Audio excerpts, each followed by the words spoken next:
どうも、こんにちは。デミコです。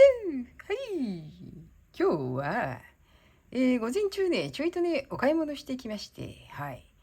あ、そうそうそうそう。でね、午前中ね、買い物してきたんだけど、まあ、お昼がかかるんですよ。午前中っていうかね、お昼ぐらいですよ。お昼ぐらいを中心にしてね。で、まあ、2時過ぎぐらいに帰ってきたんですけど、で、今日はね、お昼をね、ちょっと久々にね、作るのめんどくさいよね、つって、ケンタのフラチンね、をね、買って帰ってきたの。ね、ケンタのフラチン、バケットってなんだ、バーレルってやつですか、日本でいうとこの。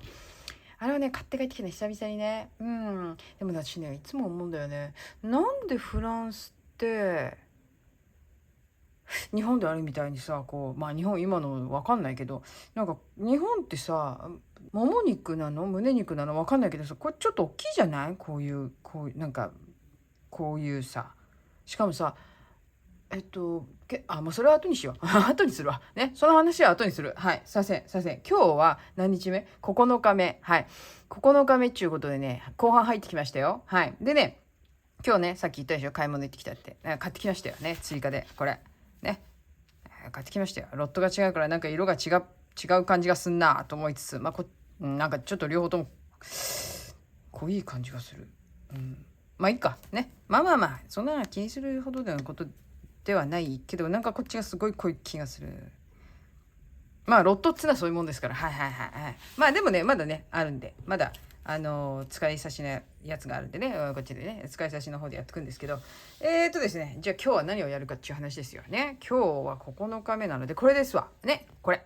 これ。で、これをね、編んでみましたっていうことで、どうなるかちょっと、こんな感じでございます。はい。まあこれ引っ張っていくからね、これちょっと伸びて感じしますけど、ね、こうやって引っ張っていくからこうなってるんですけど、まあそんな、そうね。真ん中だね、やっぱりね。真ん中の部分だけですね、違うのはね。でもここの真ん中がさ、ほんとさ、埋まってるか埋まってないかでだいぶ雰囲気違うよね。それが一緒なんだけどね。まあいいや。ちょっと今日はね、じゃあね、これをやっていくということで、じゃあ、ここの亀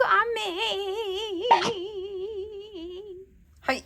じゃあ、やってきますか。なんかね、またね、今朝蚊に刺されて、ここね、また刺されて、知ってたんで、いるのは知ってたんだけど、いや朝方になって刺されたわ。夜平気だから平気だと思って寝てたらね、朝刺された。かいいなーと、ポリポリポリつって気がついたらで刺されてたっていう話ですけど、まあ。はい。じゃあ、いつものようにやってきますよ。はい。モザイク編みですから。基本のやつを最初に言っといた方がいいですね。はい。モザイク編みの場合はですね、細編みといったらすべて、筋編み。はい。筋編みでございます。特別な場合を除いてすべて、筋編みということになります。で、長編みっていうやつはその筋編みの筋の部分を使ってこう引っ掛けながらね、これ引っ掛けてね、筋の部分に引っ掛けて長編みを編む。これがモザイク編みということで始めていきますよ。はい。一重。はい。作り目は細編み4目の四角い作り目でございます。はい。ということは、細編みをまず一つして、はい。で、角。これを4回繰り返します。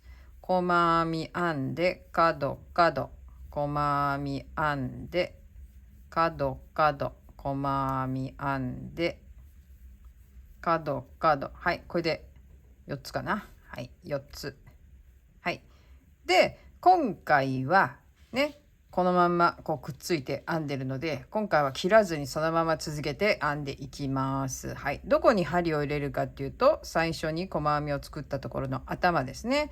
ここを筋編みを編むように、バックループだけ拾う形で入れます。はい。で、そしたら次の糸。はい。糸入れて、引き抜いて、はい、2段目いきますよ。引き抜いて、で、これちょっと片付けるんで、片付けるっちゅうかなんだ。一緒に編み込んでいくんでね。はい。引っ掛けて立ち上がります。はい。これで、はい。編み入れました。はい。で、そしたら、この目はそのまま放置したまま、一番最後に、編み入れる。ね。ここの目は最後に編むので立ち上がっただけです。はい。立ち上がっただけでお隣の目に行きます。お隣の目。ね。輪じゃないや。この四角の作り目を作った時に、ここは、なんだ、鎖編みをしたとこですね。はい。で、そこで細編みを一つ入れます。で、基本的には立ち上がった後、ね、どの段でもここはスタートは同じです。ね、目を入れて立ち上がりました。隣の目に入れて、隣の目で細編みをした後に、鎖目を2つ、はい、鎖編みを2つします。はい。で、そしたら、いっぺんに3目あるので、これすべてに細編みを入れていきます。はい。1、2、3と、はい、細編み入れますね。で、そしたら、角、角、はい。で、またこちら、はい、こんな感じで、2段目はすべての目に細編みを1つずつ筋編みで入れていきます。3、はい、こいつをここまで入れていこうね。はい、入れて、角、角、はい。はい。1、2、今日はね、風が強くてね、多分ね、動画に音はね、乗らないと思うんですけど、風の音は。でも今日は結構ね、ビービー吹いてからね、ちょっとバタバタする感じが入るかもしれません。はい。はい。じゃあね、ここ立ち上がったところまで来ました。さっきね。これ、ど真ん中です。1、2、3目ある真ん中で立ち上がってるんで、ここに細編みを入れるんですけど、ここね、白いのが出ている根元。はい。ここに入れますね。まず針を。で、ピュッと上げると、はい。ここにもう一つその奥に出てきているところがあるので、そこに針を入れて、次の糸を持ち上げながら、細編みを最後に一つ編み入れます。はい。ギュッと引っ張って、ギュッと引っ張って、はい。はい。こんなんで中心のね、四角と。で、2段目が編めました。じゃあ3段目いきます。はい。お隣の目いきますね。ここはもう全部編み切ったんでね、この目はね。はい。で、お隣入れて、色変えて、はい。で、引き出して立ち上がる。はい、立ち上がりました。はい。ここでも同じことします。全部の段で同じです。立ち上がったらすぐ隣の目に入れて、細編みを編んだら角、角。はい。はい。じゃあ、3段目どうやっていくかと言いますと、まず1つ細編みをします。はい。細編みをしたら、次長編みを入れます。ここは、前々段の同じ糸ですね。このブルーの糸のところに引っ掛けるんですけど、このブルーの糸のところ、筋が1、2、3個と並んでます。なので、一番右の筋に引っ掛けて、長編みを編みつけると。はい。で、真ん中細編み。また長編みです。長編み、今度は1、2、3番目、端っこですね。ここもね、端っこの筋に長編みを編みつけて、はい。で、一番最後、ここ前段、鎖編みのところに細編みを一つ入れます。で、角、角。はい。3段目はこんな感じになりますね。もう一度。はい。細編み一つ、長編み一つ、はい。長編み一つ、細編み、長編み、で、最後に細編み。はい。一個置きですね。で、角、角。はい。じゃあ、3段目はこんな感じで、チャカチャカ入れていこうと思いますよ。はい。細編み、長編み、細編み、長編み、細編み、角、角。はい。細編み、長編み、細編み。はい。で、ここですね。真ん中の細編みを入れました。で、次、立ち上がったところの目のところに来てるんですけど、ここは細編みじゃなくて長編みを入れるので、ここはもう、あんまり考えることなく、上から長編みをかぶせれば OK です。はい。上から長編みをかぶせて、で、最後、目を終わらせるときからね、最後のこの一引きするときに、その手前でね、ここでちょっと糸を持ち上げてあげます。次の糸ね。で、これでね、最後引きますね。はい。これでこの段終了。で、この目。何放置ってことっていう、そうそう。ここ編んだところは、ここパカパカしてますけど、この目は、もう長編み入れればいいだけなので、しかも隠れるんで、これで放置で OK です。はい。なんで最初立ち上がっただけで先に進んでいっちゃうかっつうと、これが理由ですね。立ち上がったところにそのまま長編み入れるのは難しいので、モザイク編みっていうのはね、わからんですから。ね、柄で編んでて。で、立ち上がりはこうやってね、斜めに進んでいくんで、基本的には。なので、その時に編んでる時にね分かんないじゃないですか。細編みの場所が来るか長編みの場所が来るか。なのでとりあえずどっちが来てもいいように最初はもう立ち上がっただけ、最後に入れます。はい。じゃあ次、隣の目に入れますね。はい。前段っていうかこのブルーのところで編んできた、今の段編んできたところの最初のこの細編みをしたところですね。それの頭に針を入れて糸を変えて引き抜きます。はい。で止める。はい。で立ち上がった。はい。でそれでここで、この目は放置でお隣の目にさらに移動して細編みを一つで角。はい。こんな感じですね。はい。次どうするのか。次は細編みを一つ編みます。でそしたら長編みを一つ編みます。でここは前々段白いところのこの鎖編みですね。鎖編みを編んだところの筋が残っているはずなのでぐっと探して拾って、はい、長編みを編みつけます。そしたら細編み3つです。1、2、3。はい。でそしたらまたこっち側で長編みを1つします。はい。で最後の細編みを1つ入れて角。はい。4段目はこんな感じになります。はい。一つ細編み、一つ長編み、はい、一つ、端っこはね、ちょっと取りづらいんでね、こう、ちゃんと探して、間違えたところに入れないようにね、ちゃんと筋を拾って、で、細編み3つ、1、2、3、はい。で、また長編み1つ、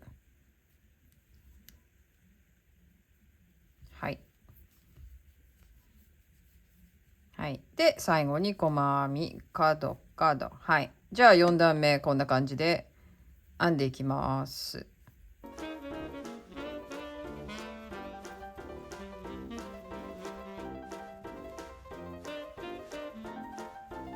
はい。最後の辺のところ、まずとりあえずここね、3つ細編みを終わりにしました。次長編みですね。はい。次長編みですが、ここの段でも、ここ立ち上がったところなので、何も考えず、そのまま上からかぶせるように長編みをします。はい。で、最後引き抜くときに、はい。次の糸をこう引っ掛けて持ち上げてあげますね。はい。で、ちょっとグッと引っ張って。はい。で、そしたら、隣の目に移動して、次の糸を引き抜いて立ち上がる。はい。で、立ち上がったら、さらにお隣の目に移動して、細編みをして角。はい。こんな感じになります。じゃあ次も一つ細編みをしたら、長編みを一つ編みます。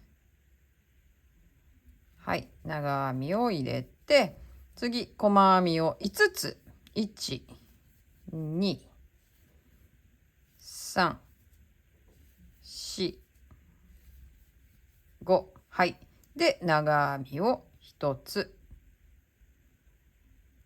引っ掛けて、はい。で、最後に細編みを1つして、角。はい。こんな感じですね。細編みを1つ、長編みを1つ、で、細編みを5つ。1、2、3、4、5。はい。で、長編み1つ。で、1つ、細編み、角。はい。じゃあ、こんな感じで5段目を編んでいきます。はい。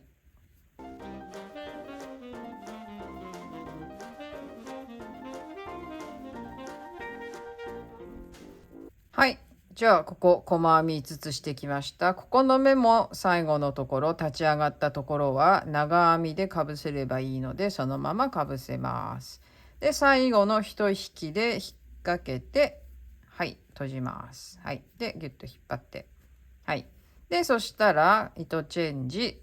はい。隣の目に針を入れて、次何段目 ?6 段目。はい。糸を引き抜いて立ち上がると。はい。ギュッと締めて。で、立ち上がったらまたさらに隣の目に細編みをして角角。はい。じゃあこの段をどうするかっていうと、ここも同じ感じ。一つ細編みをしたら一つ長編みを入れます。はい。で、そしたら3つ細編み。1、2、3。はい。で、そしたら真ん中に長編みを編み入れます。はい。こうですね。真ん中、ちょうど真ん中。そしたらまた3つ細編み。1、2、3。はい。で、長編み。はい。で、最後に細編み。角。はい。こんな感じになります。はい。6段目ですね。もう一度つってやりますか。ね。もう一度。はい。細編み。長編み。細編み3つ。長編み。真ん中。はい。細編み3つ。はい。長編み。で、細編み1つで角。はい。じゃあ、こんな感じで6段目。はい。6段目を編んでいきます。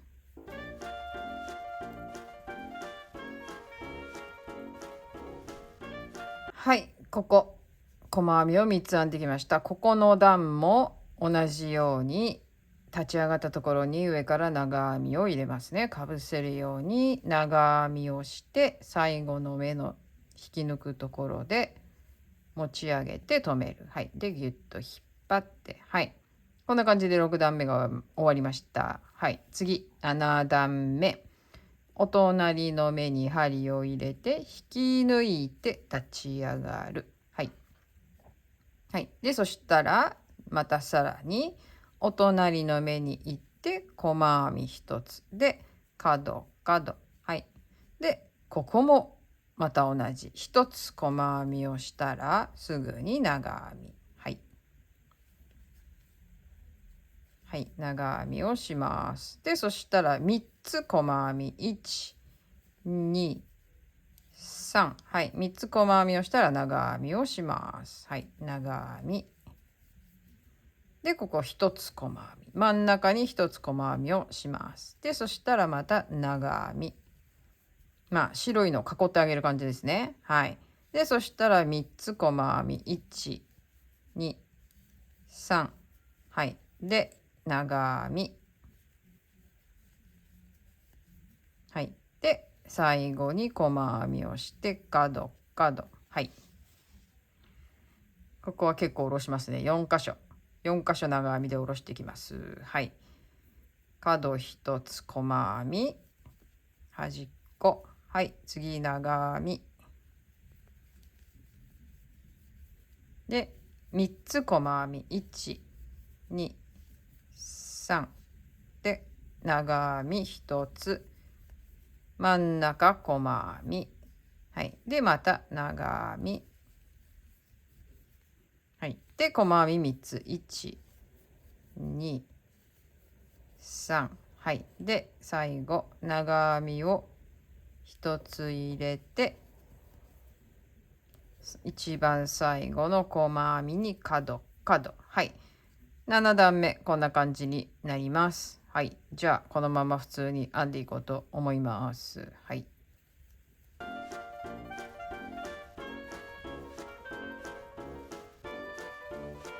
はい。最後3つ、ここ細編みをしてきました。ここも長編みで終了になるので、長編みをかぶせます。はい。で、引っ掛けて、はい、抜きます。はい。これで7段目終了ですね。はい。次。隣の目に入れて8段目引き抜きます。立ち上がると。はい。隣の目、細編み、角。はい。じゃあ次、8段目どうやっていくかというと、ここは細編みをまず5つかな。5つ。あ、違った。ごめんなさい。3つです。はい、すいません。3つ。1、2、3と入れます。はい。3つ入れたら、ここ連チャンで3つ長編みを入れていきます。はい。じゃあ、ここね、筋出てるとこ、残ってるところを拾って、1つ、2つ、3つ。はい。で、細編みを3つ。はい。で、長編みを3つ。はい。で、長編みする時の、連チャンでする時のコツは、真ん中の長編みは少しほんのりきつめ。両脇はまあ普通でいいですわ。っていう話ですね。はい。で、細編み3つ。で、角。はい。なんでそんなことするかっていうと、まあ3つぐらいだったら基本は何の問題もありません。でももっと5つだったりとか7つだったりとかね、こう増えてくると真ん中の部分がボヨンと出てくるので、飛び出してくるっていうか、この形を描いてしまうので、はい。なのでそれを抑えるために真ん中を低めに長編みをします。はい。じゃあもう一度ね、長編み普通に編んで、割と普通に編んで、次はほんのり、ここですね。ここでほんのりきつめに編んで、で、3つ目はまた普通な感じで。はい、普通な感じで。気持ちの問題です。とかって私はいつも言うんだけど、実際に差をつけてますけどね、力でもね。はい。でもそれを考えながらやれば、頭で思い描けば、勝手に手がそうするっていうことで、はい。で、1、2、3と細編みをして、角。はい。8段目。こんな感じになります。はい。ね。まあ、3つぐらいじゃそんなにね、そんなには目立ちませんわ。ね。そんなには目立たないけどね、一応なんだ、考え方として。で、次がね、ダーッとくるからね、やっぱね。ね。これ見てちょっとわかると思うんですけど、まあ、後でやりましょう。はい。じゃあ、これで8段目編んでいきます。1、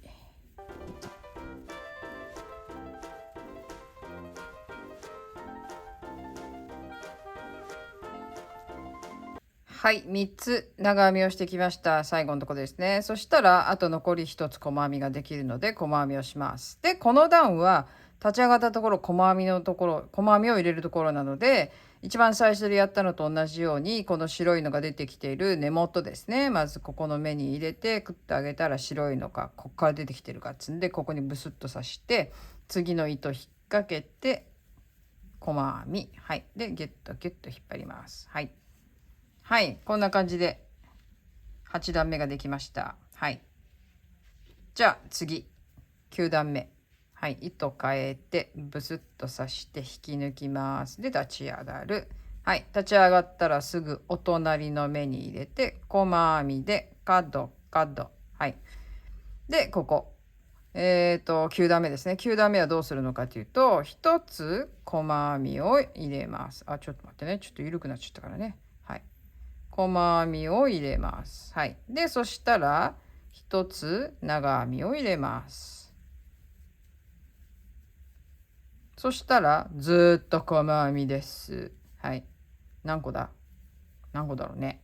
2、3、4、5、6、7、13か。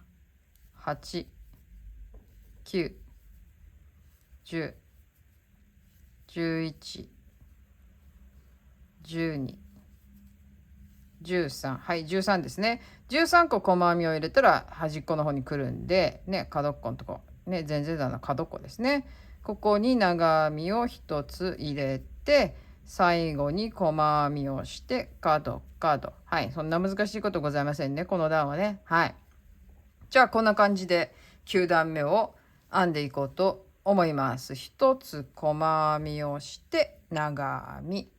あとはずっと細編み。はい。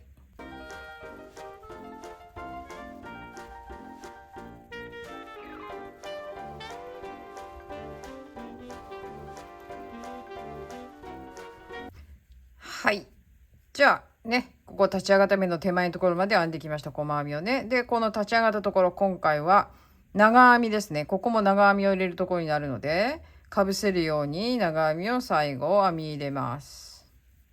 はい。で、これを持ち上げて、最後一引き。はい。こんな感じで9段目が編めました。はい。いかがでしょう。はい。いい感じになってますか？はい。はい。で、次、10段目。はい。糸を変えて、はい。隣の目に針を入れて、引き抜いて、立ち上がる。はい。で、お隣の目に入れて、細編みを編んで、角角。はい。じゃあ、ここどうするか。ここはとりあえず、細編みを3つ入れます。3つ。1、2、3。はい。ここまで入れました。そしたら、ダーッと長編みを入れていきます。長編みを13個ですね。またね、これね。で、長編み、さっき言ったように、端っこは普通。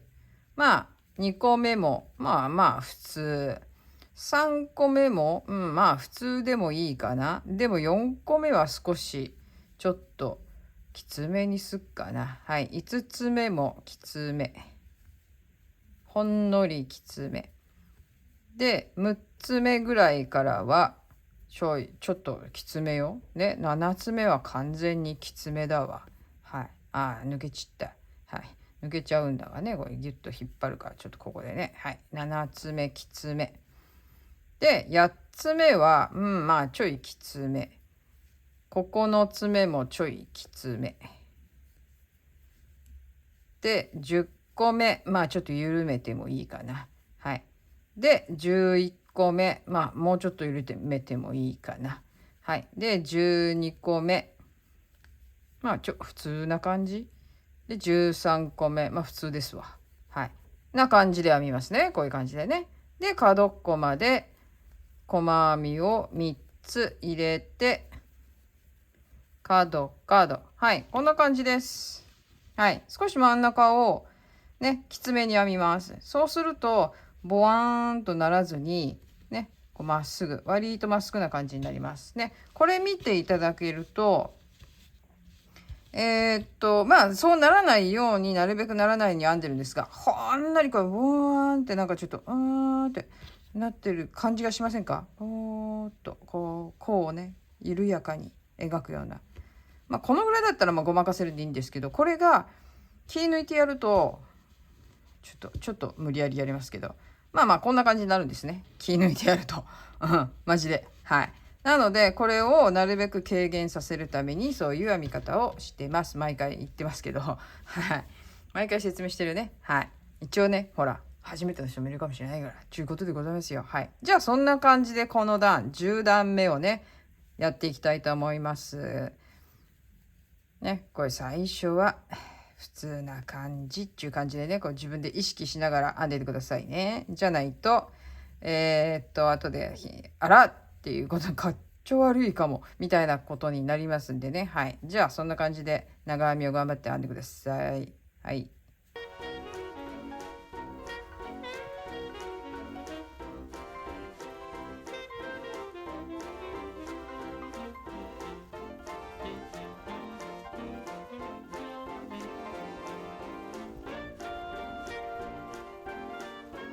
はい。じゃあ、この段、ずっと長編みを編んできて、最後に一つ細編みを入れました。一番最後のとこですね。ここ立ち上がったところに細編みを入れるので、ブスッと刺して、ぐっと引き上げて、ここにぐっと入れて、はい。次引き上げながら、最後に細編みを一つ編みます。で、ギュッと引っ張る。はい。どんな感じでしょう。はい。逆にここがへこんでるぜっていう感じがしますが、これでいいんです。はい。むしろその方がいい感じでございます。はい。ね。こういう感じで。いいんじゃない？これ大体まっすぐになるから、これ次細編みで編むとね。はい。じゃあ、ここの段でもう白は使わないので、切ってしまいます。で、引き出して、で、糸処理を、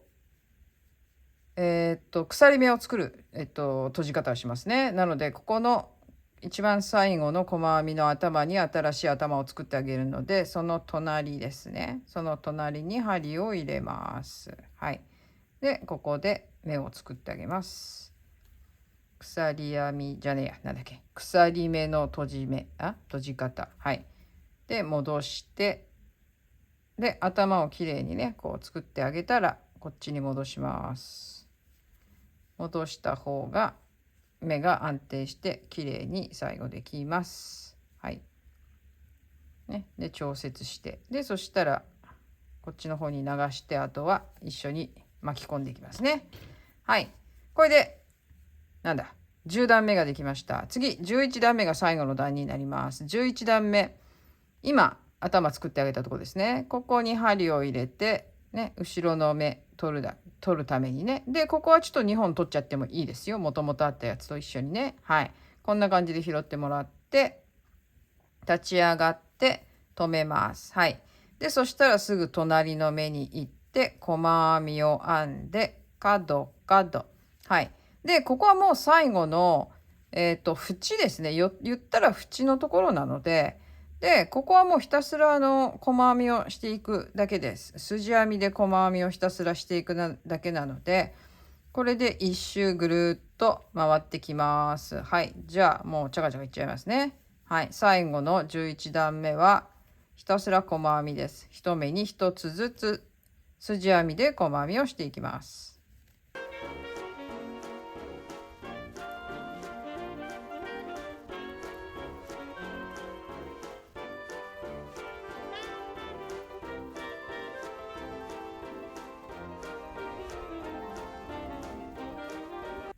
はい、最後の目まで編み入れてきました。で、ここ立ち上がったとこですね。立ち上がったところは当然のように細編みを編み入れます。最後にね。はい、細編み。はい。で、これで締めます。これで全部編み上がりました。はい。で、直近。はい、切って。で、最後、さっきと同じように、一段下と同じように、ここに最後の、ね、最後のこの、細編みのところに頭を作ってあげるので、隣の目に針を入れて糸処理をします。はい。はい。で、頭作ってあげたら、こっちに一度戻します。はい。戻して、はい。目を安定させて、このね、戻すことで、ここの厚みも一緒になりますから、他のとこと。ね、これ戻さないとちょい厚みが薄い感じになるんで。はい。で、そしたらもう適当に糸処理をしていただきますよ。はい。なるべく表に響かない位置で、しかも裏から見てもあんまり汚くならないようにっていうのを心がけながら私はいつも糸処理をしているわけですが、皆さんもそうですね。そうですね。皆さんもそうですね。はい、すみません。はい、こんな感じでいつも同じ感じでもちろんやってますけど、そしたらいらんところをねちょっと切っていきますよ。はい、切って、でここはこう来たからこうね、こっちへね。はい、で切って、おっとこれがねまだ。こいつもじゃあ処理してあげて、糸処理をね全部終わりにしていこうと思います。はい、できました。完成でございます。はい、こんな感じになってございます。皆さん、綺麗に編めましたでしょうか？長編みのところ、ぽよんよんとあまりなってないですかね。はい、こんな感じで出来上がりました。はい、ちょっと比べてみましょう。はい、こっちらもね、引っ張ったんでね、ちょっとあれなんですけど、大体同じですね。これをまたピュンと引っ張るんで、どっちにしろね。そうすると多分同じぐらいに、なってくれると思います。はい。じゃあ、ちょっと出来上がったっていうことでね、9日目。はい、比べてみましょう。はい。どこ？ここ。はい。こんな感じでございます。はい。あ、収まってますね。あ、ちょっと待って。ちょっと一応サイズでも確認しよう。なんかさ、ね、ちょっとサイズをね、たまには確認をしたいなと思いまして、サイズ11センチ以内に収めたい。11センチ。はい、ジャスト。あ、OK ですね。大丈夫ですね。はい、大丈夫です。はい。で、11センチ。私的には11センチがいいんです。はい。で、こんな感じでできました。どうでしたろう？はい。こっち、元はこっち。はい。今日編んだのはこっち。ね。最初に見てるから、はい。わかると思いますけれども、こんな感じで今日はこいつをスクエアでこんな形にね、編んだらこんな形になりました。ということでございます。はい。これ9日目。はい。9日目。やっと後半入ってということでね。はい。じゃあ本日もね、ここまで、ご覧いただきましてどうもありがとうございました。また、次、10回目。10回目、ちょっと待って。10日目。これね、これねちょっとね多分ねなんかこれはほらクロスが9つついててここ四角ってこういう感じになってからすっきりした割と整然とした感じがするんだけど、これねスクエアで編むとね全然雰囲気変わるっていうか、なんかむっちゃごちゃごちゃした感じになると思いますが、まあ10日目これでやっていきますよ。はい、頑張ってやっていきますよ。はい、というわけでじゃあ皆様、ここまでお付き合いいただきましてどうもありがとうございましたということでね、はい、じゃあまた次の、10日目ということでね、次の機会にお会いしましょうということで、本日はここまで。ではさよなら。あ、そうだ、最初に喋ろうと思ってたことをこれから喋るんで、じゃあそしたらおまけ。はい、というわけでね、今日ね買い物行ってきたわけですね。さっきそんな話をしてたよね。でケンタのフラチの話ですよね。ケンタのフラチ行ってきたわけです。行ってきたっつうか、まあオンポフテでなんだお持ち帰りで持ち帰って家で食べようっつってね。でそれでケンタのフラチ行ったんですけど、日本ってさ胸肉も使うんだけれども、このぐらいのさなんかボーンとでかいさこうなんつうのかな、このぐらいの厚みでさこう手でこんな感じで持ってこう食べれるようなこんな感じのやつとかあるじゃない、ケンタのフラチって。しかもケンタッキーのさオリジナルの味付けのなんだっけスパイス11種類とかっつってるやつだっけ。フランスのねケンタってねなんかね違うんですよ。上腕の肉と胸肉なんだけど、こういう日本の形と違うのよ。ベローンと長いのよ。なんかこの胸肉を縦に切りましたみたいな感じのなんだろう肉の形で、あとは腕の上腕部、人間でいうとこの上腕部の肉なんですよね、使ってんのが。でまあそれはいいとして、だけどね味がなんかね違うの。普通のやつを食べてもケンタッキー食べてる気しないんだよね、こっちのやつ。ただの肉の唐揚げっつったらあれだけど、でどういうライセンスでフランスでケンタッキーやってるのか知らないけど、日本のとね違うんで、アメリカの食べたことないか分かんないですけど、なんかねいやでもね、まあ美味しいは美味しいんです、そこそこ。でもねさすがにね今日ね今日ねっていうかね、いつもね最近はねケンタのフラチン食べ過ぎるとね胃がもたれるね。なんかね胃がもたれるわ。まあいいんですけど、それはねいいんですけど、なんかねいかにもケンタッキーみたいな感じのさスパイスがよく効いたスパイスっつってもほとんどがねあれだっちゅう話なんですけど、胡椒じゃないかっちゅう話なんですけどっていうのも、いやこの前ねネットで見つけたんですよ、 YouTube でね。よくやってるじゃないですかみんな、ケンタのを再現するっつって。それですごい簡単なの見つけたのよ。でそれをやろうと思って、簡単にできそうだからっつんでね、そのスパイスをね何に使うかっていうんです。そしたらその人がいっぱい作ってね研究して、で結局はなんかケンタッキーのフライドチキンスパイス11って言うけど2つしか入れてねえんじゃねっていう、なんか結果的にはもうかなりそれで近づくみたいなこと言ってましたけど、まあ、それを真似て今度作ってみようかなとは思うんだけど、まあそれはね置いといて、で久々に食べたんだけれども、ケンタッキーは皆さんお好きですか？私好きなんですけど割とね。でこっちってさハンバーガーってあるじゃないですか。でハンバーガーってまあマクドナルドがやっぱり一番多いですよね。で次にさフランスのクイックってやつがあったんです。昔クイックっていうのがあって、いやでも今でもいくらかあるんですよ。でも前はマクドナルドね。ちなみにフランスではマクドナルドのことをマクドって言います。日本だとマクドっていうのは関西圏の方でしたっけ？そうだよね。だって関東は私らマックっていうもんね。だからマクドって言うんですよね。それはいいんだけども、でマクドナルドかクイックだったの昔は。だからねすごい競合でしてて、マクドナルドの前にクイックがあったりするわけですよ。でねケンタッキーのフライドチキンっていうのはですねあんまりないんです数。なんだパリ市内でね何個あったかな、無数にマクドはあるけれども、ケンタはね10店舗ぐらいなのかな、パリ市内10店舗ぐらいで、私そのうち12345 4箇所45箇所知ってるかな。4箇所は確実、5箇所目5箇所4箇所確実なのは4箇所かな。もう1箇所あそこにあった気がするっていうような感じがあるけど、4箇所は知ってるんですね。4箇所123そうだね、4箇所だね、私が知ってるのに。多分ね5箇所目はちょっと不確かだったんでぐらいしか知らないんですけど、でもね、なんと幸いなことにうちの近所に1軒ありまして、であともう一つ、もうちょいいつもね買い物行く IKEA の方とか行くとあるんですね、もう1軒ね。だから割とうちの違う、うち3軒あんだ、うちの近所。だから場所的にはね3カ所あるんですよ、ケンタのフラッチにね。だから、ね、とっても使い勝手がいいと言いますかどこでも行けるんですけど、でクイックがねほとんどね駆逐されたんですね、結局マクドナルドにほぼ。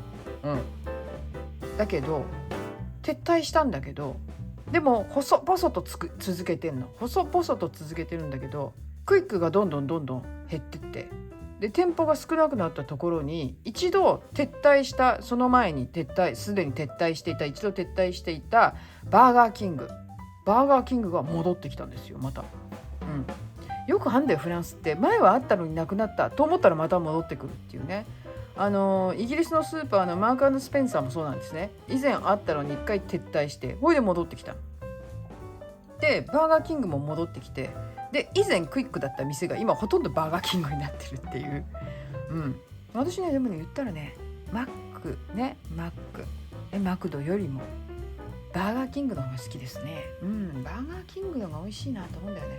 でもねどう考えてもねモスバーガーの方が美味しいよねみたいな。いやマジで日本に行った時にね一度うちの家人をねバーガーキングじゃねえやモスバーガーに連れてったんですよ。で日本のモスバーガー美味しいよって言って連れてったら、まず店に行ってオーダーして、でそれから作って出てくるじゃないですかね。マクドなんかこう並んでるわけですよ、奥で。でもあれも時間でね、もちろん出なきゃ捨てたりするけれども、もうすでに作ってあってこう温めて置いてあるやつって感じじゃないですか。で日本のモスバーガーは一応オーダー来てから作るからちょい時間かかるよなんつってね。で出てきたらチーズセッツんだわ。やっぱりねマクドナルドとかのこのパンねあるでしょ、バンズね、よりもモスバーガーって一回りちっちゃいんですよね、やっぱりね。本当に小さいんですよ。本当に一回りちょい小さいわけですよ。ところがこれ食べてみたうちの家人、うめえうまいそうです、やっぱり外国人にとってもモスバーガーは。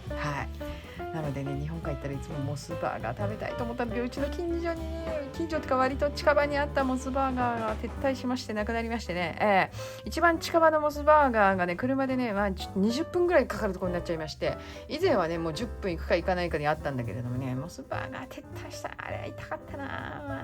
ちょっとね、いやチャリンコで行っても食べれる距離だったのになくなっちゃって、もチャリンコで次行くな近場、次に一番近いところチャリンコで行ったら30分はかかるねっていう話でね、気軽に行けなくなっちゃってね。そんな感じでね、フランスにもねケンタッキーってのあるんですけど、なんか味が違う。味が違う気がする。なので、前回行った時はね、なんかね日本でねなんか特別なやつをやってたんで、それを食べたんだけど、本来のオリジナルのケンタのフラチンをね次ね日本に帰った時はねちょっと食べなきゃと思ってます。前回はねなんかね年末だったでしょ、帰ったのがね前回はね。その時にね本当に年末なんか特別なやつがねあって、それをね食べました。で高いね、高い。むっちゃ高くなったねって感じがする。でももともとケンタはねそんなに安いって感じはしなかったから、でバケットってなんつうの、バケツみたいなやつね、あれ結構するじゃん。だからさ安いもんじゃないなとは思うわけで、こっちもそうよ。今日2人分のこのでっかいやつ買ってきたけど18ユーロ、セットで2人分でバケットってでかいやつと飲み物とで、うちの家人はいつもポテト頼むんだけど、私はいつもサラダ頼むんですよ。でそれでだからセットで2人用のセットで18で19ユーロぐらいするんだよ。これ19ユーロって今日本にしたらいくらよ。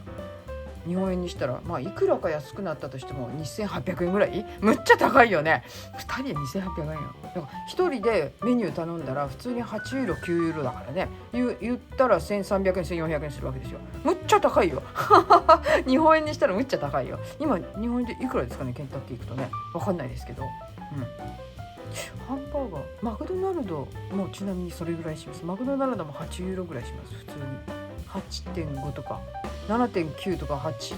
点いくつとか一番安いやつでそのぐらいするから1200円ぐらいマクドナルド。日本はマクドナルドセット今いくらですかね。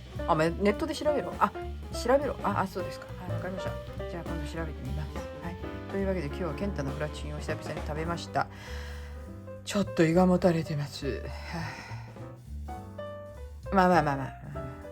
そういうわけでございます。